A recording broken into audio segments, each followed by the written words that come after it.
Gold trusted gold buyers మీరు తాకట్టు పెట్టిన బంగారాన్ని విడిపించి ఈ రోజు ఉన్న మార్కెట్ ధరకు కొనబడును. నమస్తే, welcome to I dream inside politics with కవిత.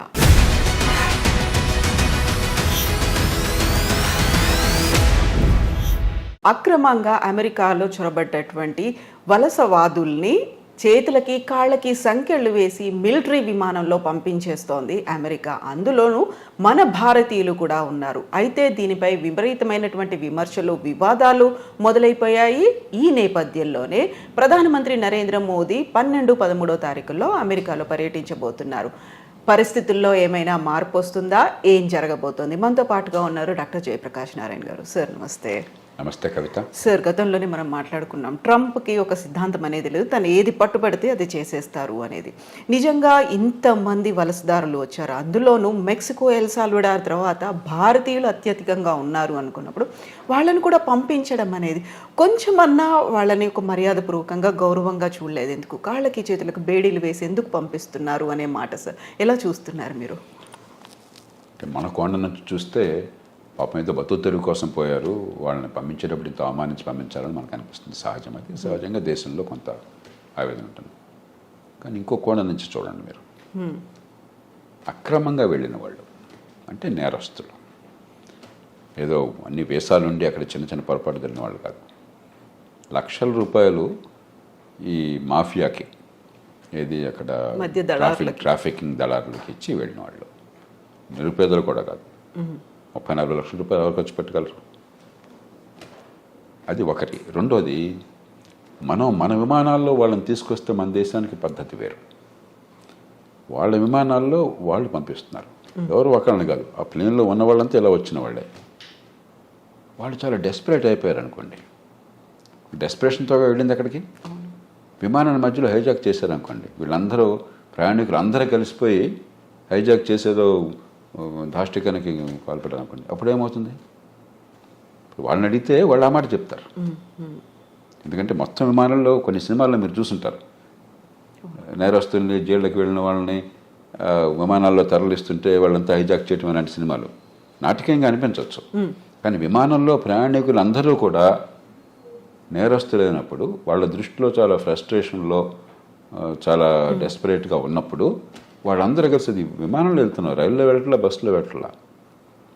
ఆ విమానాన్ని ఏమన్నా చేస్తే ఏమవుతుందని చెప్పిన భయం వాళ్ళకు ఉంటుంది. కాబట్టి వాళ్ళ ఫిజికల్గా అదుపు చేయటం, వాళ్ళు పారిపోతారు. విమానంలో ఎక్కడ పారిపోతారు? విమానంలో అందరూ కలిసి దాడి చేస్తే ఆ సిబ్బంది మీద, విమానాన్ని హైజాక్ చేసి ఎక్కడో సివిలియన్ ఏరియాలో క్రాష్ చేస్తానో, మరొకటి చేస్తానో, ఇంకోటి చేస్తానో ఏమవుతుందని చెప్పిన భయం వాళ్ళకు ఉంటుంది.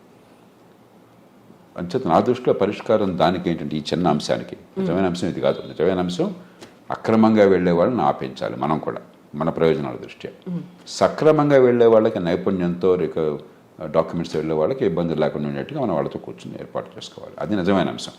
మధ్యలో ఈ కొన్నాళ్ళకి మందేస్తూ ఉన్నాళ్ళు గుడిపోయినట్టుగా ఈ చిన్న అంశం మొత్తం చర్చలు పక్కన పట్టిస్తుంది.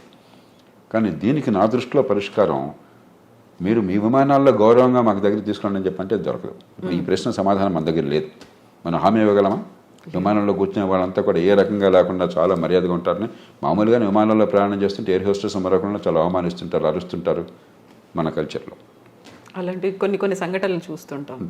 కాబట్టి మా విమానాల్లో మేము తెచ్చుకుంటాం. ఒకసారి మీరు మాకు అప్పు చెప్పాక వాళ్ళ బాధ్యత మాది అని మనం తీసుకుని అవ్వకండి. మనం సంఖ్యలు వేస్తామో వేయకుండా ఉంటామో అంత మన బాధ. అప్పుడు గొడవ లేదు. అలా పరిష్కారం ఆలోచించాలి తప్ప ఇది భారత్ను అమెరికాకి మధ్య యుద్ధంగా ఈ విషయాన్ని భావించకూడదు. ఉద్రేకంతో మనం సాల్వ్ చేయాలి. అవతల వాళ్ళ బాధ కూడా గురించి. మన దేశం నుంచి ఉదాహరణకి పాకిస్తాన్కు మరో దేశంలో నేరస్తుని మనం పంపించాం. మనం అమెరికా స్థాయి కాదు. ఆవిడ మన దేశంలో ఉండాలని వాళ్ళని కోరుకోవట్లేదు. కానీ బాగా ఇక్కడే ఉండాలని కోరుకున్నది వాళ్ళకి. అక్కడికి పోతే భీతి అంటే గందరగోళం ఉంది. మరి వాళ్ళని ఏదో రకంగా కట్టడి చేయకపోయినట్టయితే విమానాన్ని వాళ్ళు పక్కదో పట్టిస్తే ఏమవుతుంది? అంచేత మన విమానాల్లో మనం తెచ్చుకున్నట్టయితే ఇబ్బంది ఉండదు. కాకపోతే సార్, ఇప్పుడు మాల్యా లాంటి వాళ్ళని, నీరవ్ మోదీ లాంటి వాళ్ళు, మెహుల్ చోస్కి వాళ్ళని కోట్లాది రూపాయలని వాళ్ళకి రైట్ ఆఫ్ చేసేసి వాళ్ళు ఎక్కడున్నారో తెలిసినప్పటికి కూడా వాళ్ళని తీసుకువచ్చే ప్రయత్నాలు ఇవన్నీ జరగనప్పుడు వీళ్ళు పాపం అమాయకంగానో లేకుంటే ఇంకెవరి మాటలో నమ్మి వెళ్ళిపోయిన తర్వాత వీళ్ళని అంత అమానవీయంగా తీసుకురావాలనేది ఇక్కడ డ్యూయల్ రోల్ ఉందా సార్? రెండుకి తేడా మనం చాలా ఎమోషనల్గా చేస్తున్నాం. నీరవ్ మోదీ కానీ మాల్యా కానీ క్రమక్రమంగా తిరిగి వస్తున్నారు ఇండియాకి. వాళ్ళు ఆ దేశంలో ఎవరే దేశంలో ఉన్నా ప్రజాస్వామ్య దేశాల్లో రాజ్యాంగం కింద వాళ్ళ హక్కులు స్వేచ్ఛలు ఉన్నాయి, ప్రాథమిక హక్కులు స్వేచ్ఛలు ఉన్నాయి. దాని ప్రకారం డ్యూ ప్రాసెస్, కోర్టులకు వెళ్ళటం, ఎక్స్ట్రడిషన్ కోసం మనం కోరితే ఈ కారణంగా మమ్మల్ని పంపించదని వాళ్ళు కోరటం, చివరికి కోర్టు తీర్పు అవటం, అంతా కూడా వాళ్ళు డబ్బులు ఉన్నాయి కాబట్టి మంచి లాయర్లు పెట్టుకుంటారు, కోర్టులకు వెళ్తారు. అంతేగాని మనం తీసుకోవడం మన చేతుల్లో లేదు. మనం ఎవరం కూడా నీరవ్ మోదీనో మాల్యానో మరొకరినో తీసుకురావద్దని మనం అనుకోవటం కాదు. ఆ దేశంలో పోయి దాడి చేసి వాళ్ళని తీసుకొచ్చే శక్తి లేదు, అధికారం లేదు మనకి. వాళ్ళు మనకు పంపించడానికి సిద్ధపడాలి. దానికి ఒక ప్రాసెస్ ఉన్నది. ప్రపంచంలో ఎంత కుబేరుడైతే అంత ప్రాసెస్ ఆలస్యం అవుతుంది. కోర్టులో అంత గట్టి లాయర్లను పెడతారు, అంతగా వాయిదా వేస్తూ పోతుంటారు. అంతే తప్ప ఇక్కడ వీళ్ళని మనం తీసుకురావటంలా. ఆ దేశంలో చట్టాలు ఉల్లంఘించారు, అక్కడ కోర్టులు వీళ్ళ కేసులు ఒప్పుకోలేదు కాబట్టి విధిగా రావాల్సి వస్తుంది. అలా చూడాలి తప్ప దీని పెద్దాన్ని మనం ఒక ఎమోషనల్ కోణం నుంచి చూస్తే పరిష్కారం రాదు. సో ఇప్పుడు టారిఫ్లు విధించడం అనేది అమెరికాకి ఏ దేశం నుంచి స్టీల్, అల్యూమినియం ఇలాంటివి వచ్చినప్పటికీ కూడా 25% వాళ్ళ మీద సుంకాలు విధిస్తాము అనేటువంటి ఒక ప్రకటనతో పాటుగా ప్రతి చోట కూడా ట్రంప్ తన మార్కును చూపిస్తున్నాడు అనే మాట వినిపిస్తుంది. అదే సమయంలో పొద్దున ఒక మాట చెప్తున్నాడు, మధ్యాహ్నం ఇంకో మాట చెప్తున్నాడు, సాయంత్రం ఇంకో మాట చెప్తున్నాడు. మామూలుగా ఏంటంటే పరిపాలనలో ఎప్పుడు కూడా విధానం ఏం కావాలని మల్లగొల్లాలు పడుతూ ఉంటారు. కొందరు ఇలా చేస్తే బాగుంటుంది అంటారు, మరికొందరు అలాగా దానిలో ఇబ్బందులు ఉన్నాయి, ఇలా చేస్తే బాగుంటుంది అంటారు, మరికొందరు ఇంకో రకంగా అంటారు. ఇవన్నీ చర్చించుకుని నిగ్గు తేల్చి చివరికి ఏది మంచి విధానం ఆలోచించి అప్పుడు పై స్థాయికి పంపిస్తారు. ఓ ప్రధానమంత్రి స్థాయిలో, దేశ రాష్ట్రపతి స్థాయిలో, ప్రభుత్వ స్థాయిలో ఇవన్నీ ఈ ఆలోచనలు, ఈ లాభ నష్టాలని బేరీ చేసుకుని పంపిస్తారు. ట్రంప్ ఏమవుతుంది, పురులో ఏదో ఆలోచన పడుతుంది, వెంటనే ఆయన దేశాధినేతగా ప్రకటించేస్తున్నాడు. మధ్యాహ్నానికి అది కష్టం అనిపిస్తుంది, వెంటనే మార్చుకుంటున్నాడు. పొద్దున్న ప్రకటించినప్పుడు ఆయన బృందం అంతా వైట్ హౌస్లో ఆయన కేబినెట్ మంత్రులు కానీ లేకపోతే ఆయన ఉన్నతాధికారులు కానీ నేచురల్గా నాయకుడు దేశాధినేత ఆదేశం ఇచ్చాడు కదా ఆయన సమర్థించాలా. మధ్యాహ్నం మాట మారుస్తున్నాడు, మళ్ళీ దీన్ని సమర్థించాలా. సాయంత్రం ఇంకో మాట చెప్తున్నాడు, మళ్ళీ దాన్ని సమర్థించాలా. అంటే ఒక తొగ్గలకి వ్యవహారంలాగా తయారవుతుంది.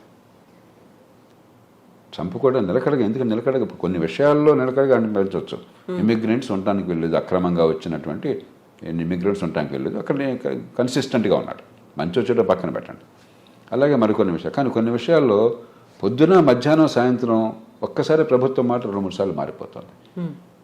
అది ఏ దేశానికి మంచిది కాదు. విధానాలు లోతుగా ఆలోచించాలి, తొందరపడి నిర్ణయాలు చేయకూడదు, అన్ని రకాలుగా పూర్వాపరాలు పరిశీలించాలి.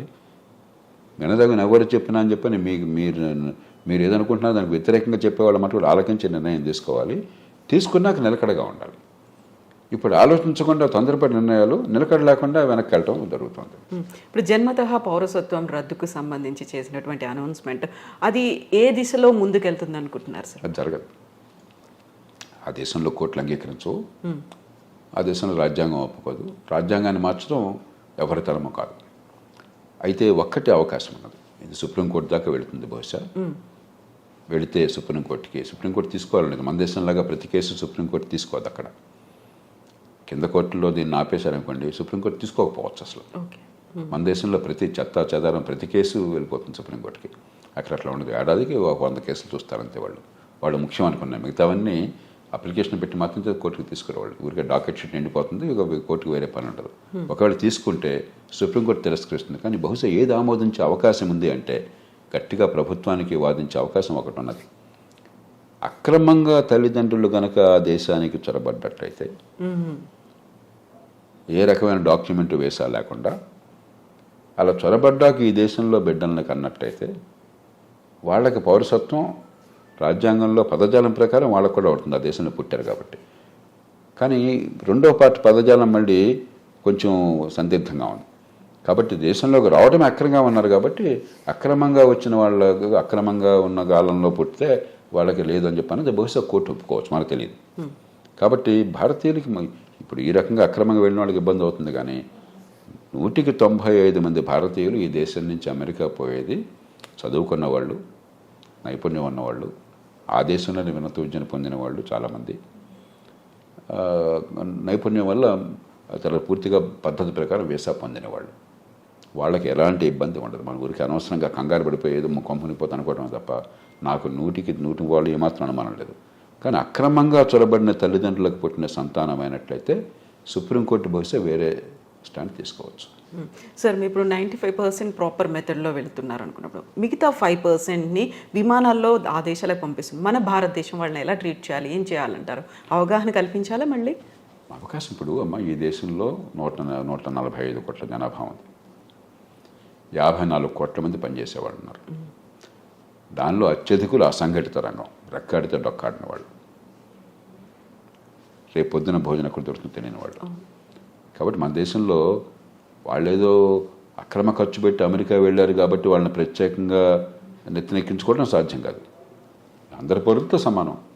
ఈ దేశంలో అందరికీ ఏ ప్రయత్నాలు చేయగలుగుతాం మనకున్న వనరులతో, మనకున్న పరిస్థితుల్లో, మనకున్న అవకాశాలతో ఆ ప్రయత్నాలు వాళ్ళకి చేస్తాం తప్పితే వీళ్ళని ప్రత్యేకంగా నెత్తిన పెట్టుకోవడం నేను చెప్పిన మాట విరుచించకపోవచ్చు. వీళ్ళ దగ్గర మన దేశంలో 2 రోజులు కొంచెం ప్రచారంలోకి వస్తే అది ప్రపంచంలో మోస్ట్ ఇంపార్టెంట్ ఇష్యూ. అంటే భారతదేశంలో ఈ కోట్ల మంది భవిష్యత్తు అక్కర్లేదా మనకి? కాబట్టి ఖచ్చితంగా ఈ దేశంలో ఉన్న మేరకు ఆ పరిస్థితులను బట్టి అవకాశాలు ఉంటాయి. అక్కడి నుంచి వచ్చేవాళ్ళు మరి ఇంకోటి గమనించండి, అత్యధికులు లక్షలాది రూపాయలు ఖర్చు పెట్టి వెళ్ళిన వాళ్ళు.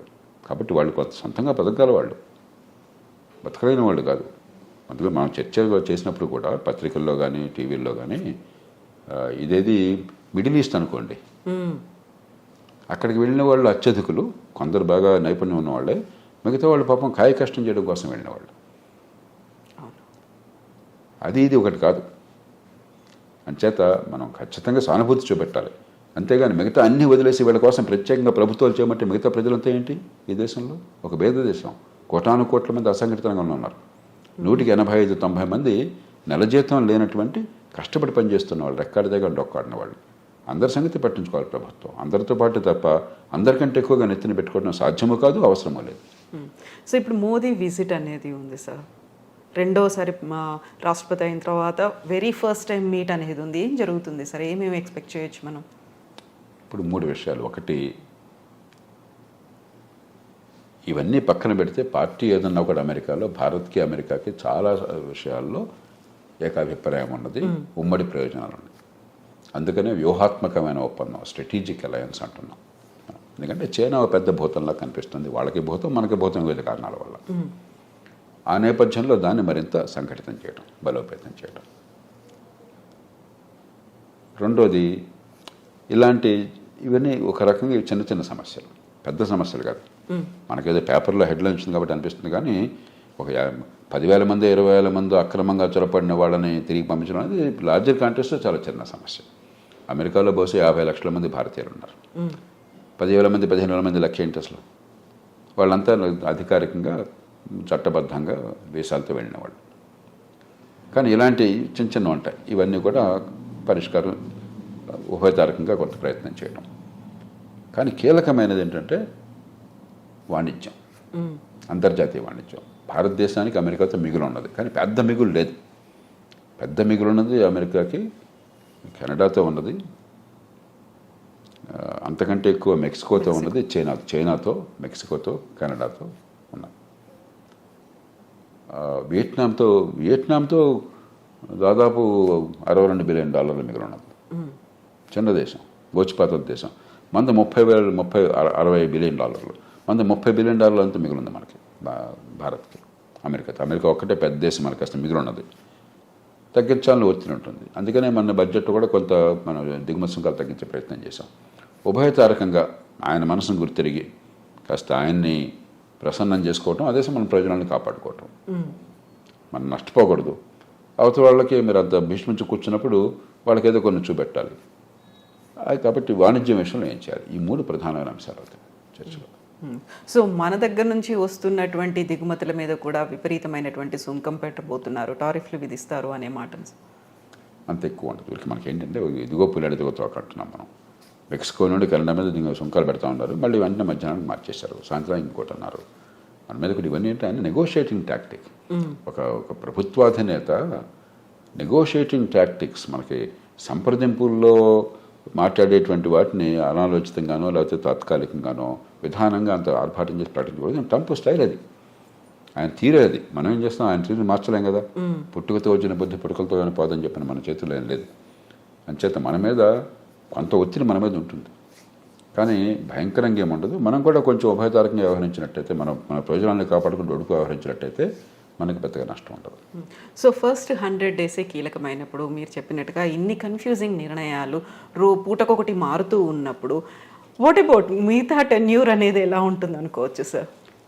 ఇప్పుడు అమెరికాకి ఏమవుతుందో అమెరికా వాళ్ళు చూస్తుంటారు, మీకు నాకు బాధపడాల్సిన అవసరం లేదు.